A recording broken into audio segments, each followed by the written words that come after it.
NFL free agency frenzy is upon us right now. Based on where people are starting to go, how does this affect our favorite Arizona State Sun Devils players? We also got to talk about the first day of spring practice that just went on Tuesday afternoon for Arizona State, and then close it out with Paul Tyson. What's going on with him and his potential sleeper status? This is the Locked On Sun Devils podcast.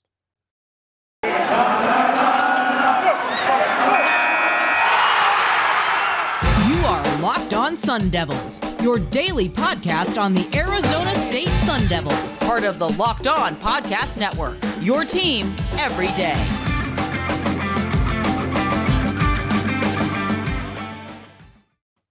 Welcome to the Locked On Sun Devils podcast. My name is Richie Bradshaw. Super happy that you guys are here. Thank you so much for making us your first listen every single day. Remember that this podcast is free and available on all platforms, which includes but is not limited to Odyssey app, Google Podcasts, Apple Podcasts, Spotify. We're also on YouTube if you would like to see my beautiful face as I sit here and talk everything Arizona State Sun Devils football, basketball, and otherwise.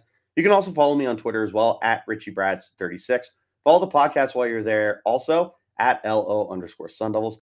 This edition of the Locked On Sun Devils podcast is brought to you by StatHero. StatHero is reshaping the way you play fantasy sports. Dozens of house-based games just to play daily. No sharks, no funky props, just your skill versus lineups you choose. Sign up today at stathero.com/lockedon. Guys, let's go ahead and hop right into it. NFL free agency frenzy is upon us. The NFL absolutely loves to do this every year. It's what they call the quote-unquote legal tampering period. It's an oxymoron in itself because tampering is illegal, but we're saying it is legal. I don't know. It's a whole thing. But essentially what's going on right now is the league new year is tomorrow, Wednesday, I think at like 4 p.m. Eastern time, something like that. And that's when all these deals can officially be made. All the trades can be officially pushed through. But in the meantime, the NFL is generating conversation because they want to be a league-round sport by having this quote-unquote legal tampering period where you have NFL teams that are able to bid on free agents, make some splashes, and bring in guys to generate excitement. This is exactly what like my team, the Baltimore Ravens, were able to do. They brought in a free agent safety by the name of Marcus Williams. Very, very excited about that, but that's neither here nor there. What we're here to talk about right now, very briefly, is how is the free agency landscape affecting our Sun Devils draft prospects. So offensively, let's take a look real quick. Rachaad White's value, I feel like kind of fluctuating and maybe even going down a little bit because running back has been such a position that is historically, at least in recent years, the last 5 years or so, just not valued nearly as much as it once was. And we've seen that a lot. Teams are bringing in cheap veteran options and just going to roll with what they have in 2022 and get the bare minimum out of these guys. It's going to push a guy like Rachaad White down the board because, first of all, there's not a round one running back this year. There might not even be a round two running back. I mean, it's a interesting running back class, but there's not really one guy that just blows you away and you're like, no, we got to have this guy. There's a lot of very talented guys, and Rachaad White is one of them, but no one who is seemingly perceived as like this generational kind of guy. So I feel like that's pushing Rachaad White's stock a little bit down the boards. Nothing dramatic, but I don't know if he's that third round ceiling anymore. I feel like fourth round is definitely the ceiling for him, and he could even slip as far as the sixth round, but we'll see. I mean, it's a very long, very fluid process. The rest of the guys, I don't think the stock has changed too much. Offensive line, Donovan West and Kellen Diesch, they're going to continue to climb because offensive line is such a needy position in the league right now. And to the surprise of no one, we're overpaying for guys, which means we're going to overdraft guys. I think Kellen Diesch is going to be a day two lock. I think I talked about this yesterday on the podcast, but I will continue to talk about it because I do like where Diesch is heading right now. As far as Donovan West goes, center is a position that is seemingly wide open as well. There are very few elite centers in the league. And with West perhaps being the second best center in this draft class, that bodes very well for him. Tight end is another really weak position. Curtis Hodges' stock is trending upwards because the NFL definitely has an interest in someone with his athletic build, but free agency hasn't truly affected him. Defensive side of the ball, DJ Davidson has to be very happy with what he's seeing right now. There's a lot of openings on the defensive line throughout the league. and teams are constantly looking for the next Aaron Donald. Now, preface this, that's not DJ Davidson, but it's okay because there's only one Aaron Donald, just like there was only one DJ Davidson. So it will be very interesting to see how his stock ends up going up and down throughout this process as well. I think that his stock is definitely trending more up than it is down because of the need for defensive linemen. And we're seeing that in the NFL right now. And it's a very depleted position. There's very, very few quality guys, let alone elite guys. And it helps that this draft class really doesn't have any dominant defensive linemen, which is where I think DJ Davidson could capitalize and catapult himself into the top of day 3. Tyler Johnson's stock is really weird. I don't know where he fits at the next level, but if he does end up finding himself on the defensive line, even in like a 4-3 defense, he definitely has to be happy with what he's seeing right now in NFL free agency as well. For Darian Butler, linebacker is one of those positions where there's a lot of guys getting paid right now. There is definitely a premium for good linebackers, and Darian Butler is a good linebacker. So I think his stock is starting to trend up a little bit as well. I'm very intrigued to see what his ceiling is because I think he could be as high as a 4th-round pick, but I don't know if NFL teams feel the same way. I don't know if NFL teams think he's even draftable, but whatever it is, I would be shocked if he's not on a roster come the start of the 2022 season because linebacker is so needed across all NFL teams. And I do think that he is more than talented enough to stick around. And they're handing out these contracts like it's candy right now. Jacksonville just handed out a ton of money to a kid who played at Yale. I can't remember his name. You guys will have to forgive me for that.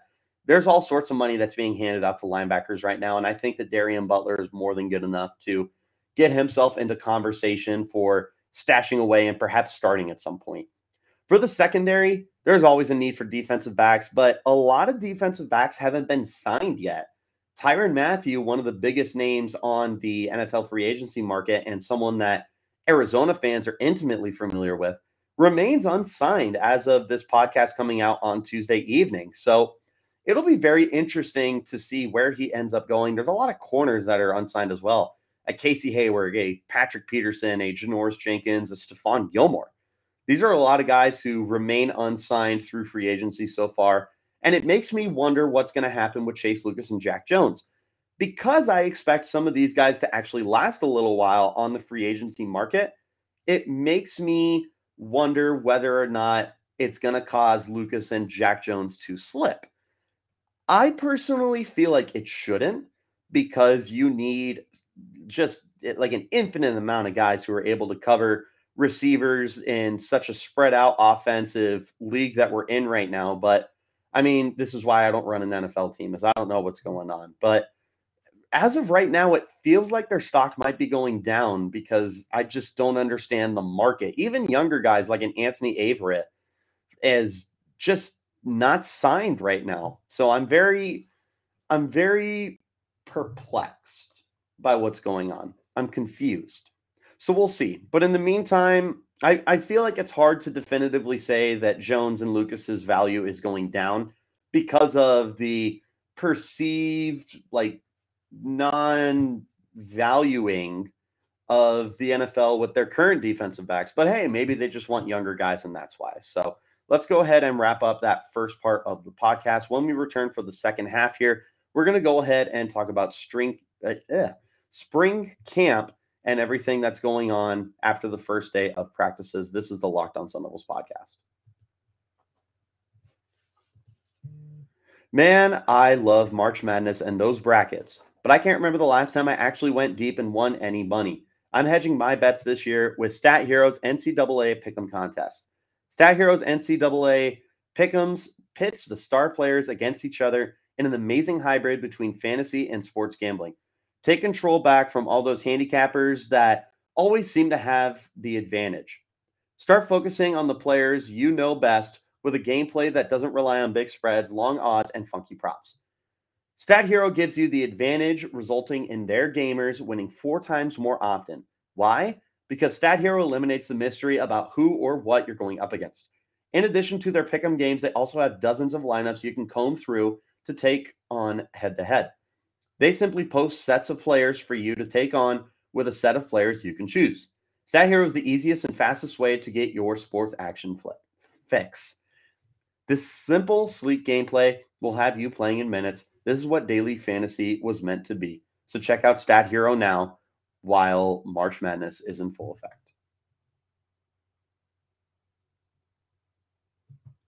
All right, and thank you guys so much for making the Locked On Sun Devils podcast your first listen every single day.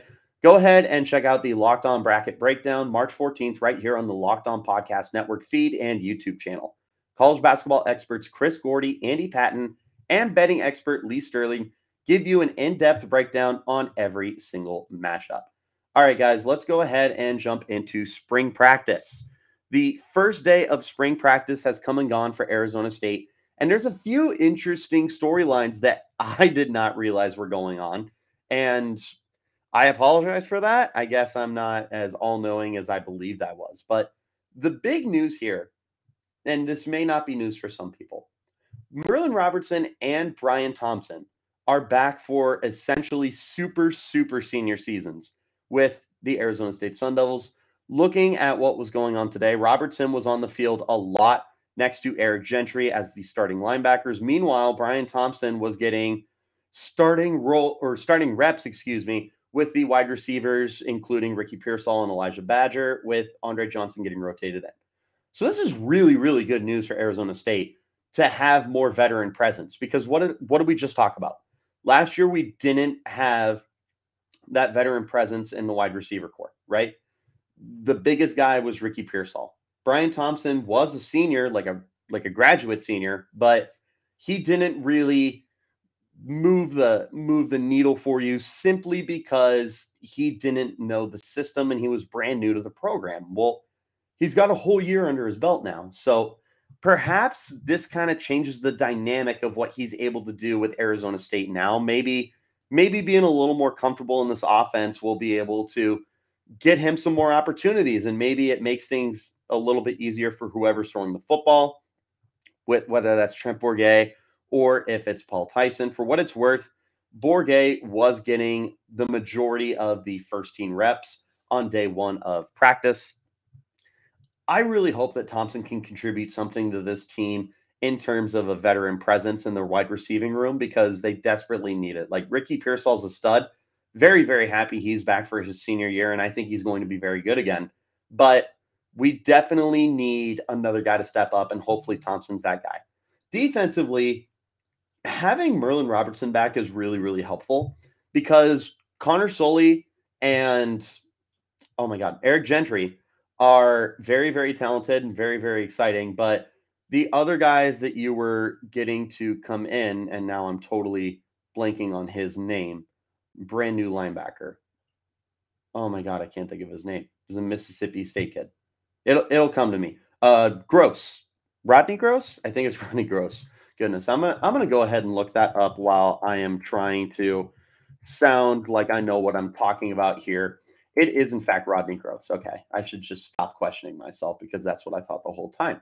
Anyways, it is really nice that Robertson's back, because he's going to be one of those leaders in the front seven, along with Jermaine Lole, to really help take control of what is becoming a very young front seven. This allows Eric Gentry to continue progressing into what we're hoping will be like a star linebacker role for him, but he is going to be one of the starters now. And there's a very good chance that Connor Soley is starting with those three as well to round out your 4-3 linebacker part of the defense. Jermaine Lole is coming back. That's really huge for the defense. Trevez Moore, hopefully healthy. Omar Norman Lott, BJ Green. You got all those young, talented players that you're hoping take that next step.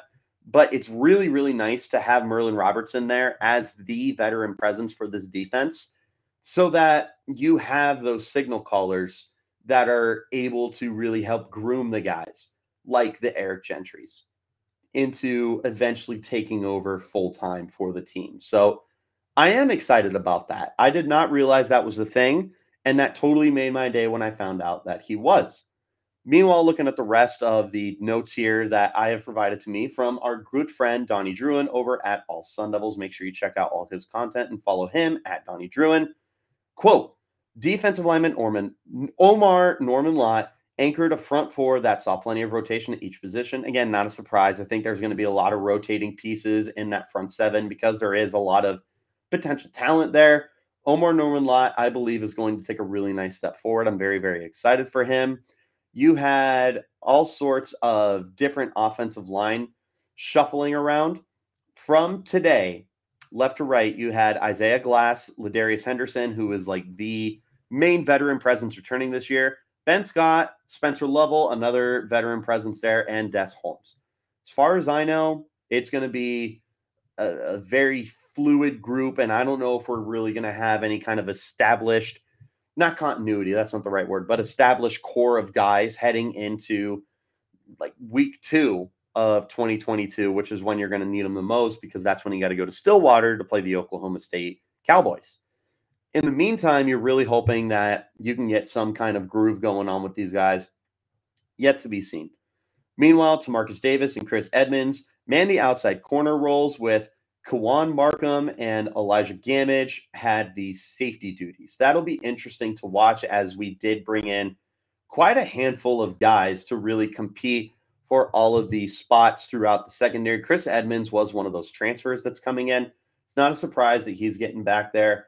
There are a few other guys who are coming in as well that I will be intrigued and paying close attention to see what's going on with them.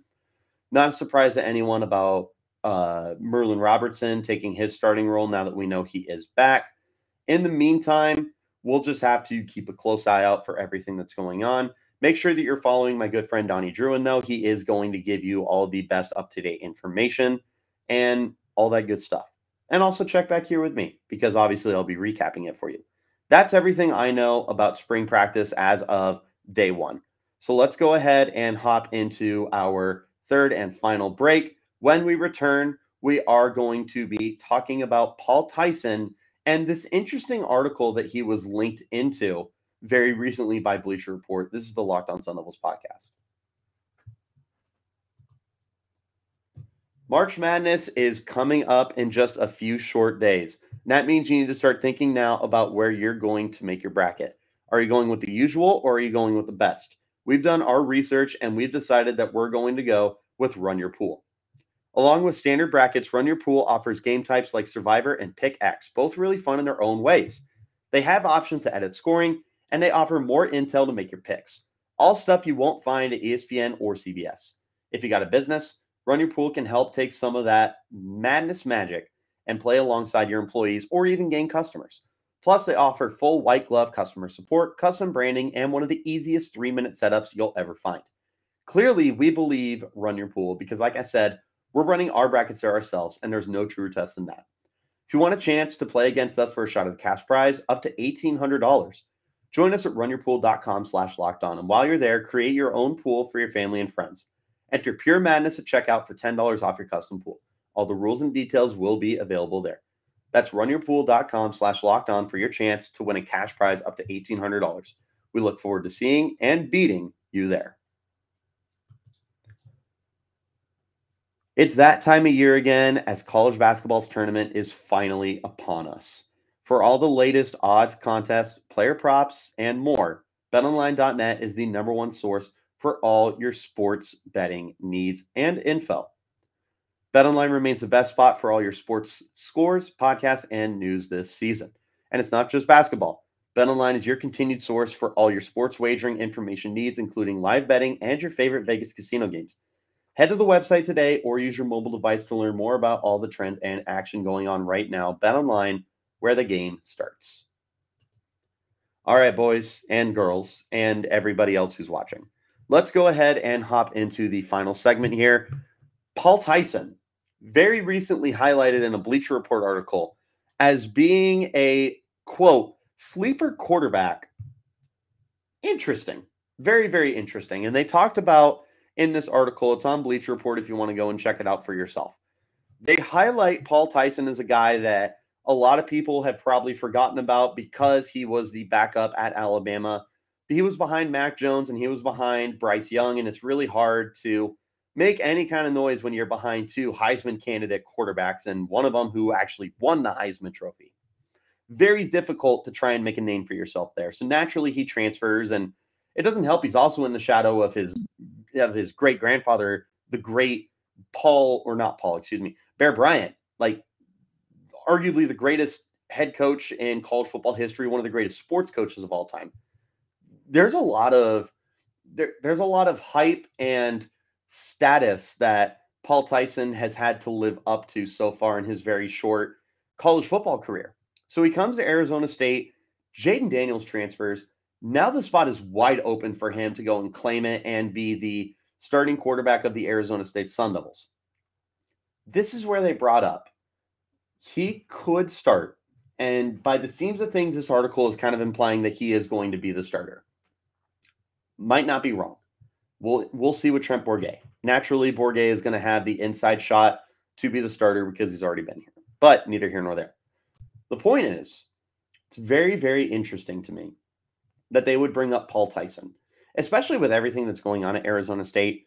There's not exactly a lot of proven weapons to pass to right now. You've got like that big Messiah Swinson tight end for a red zone target, but he's also a transfer. Don't know what you're getting there. You got some continuity with the receivers coming back, but it's nothing to write home about. It's still a lot of unproven talent there. Running back is also pretty unproven. Like I am a total believer of Daniel Legata. I like the upside of a Tevin White, and I like the idea of a Xavier Halliday. But nothing on this offense is guaranteed right now. So I don't know how comfortable I am with saying that Paul Tyson is going to come out and rock the world and remind everybody who he is and why we should have been paying attention to him this whole time.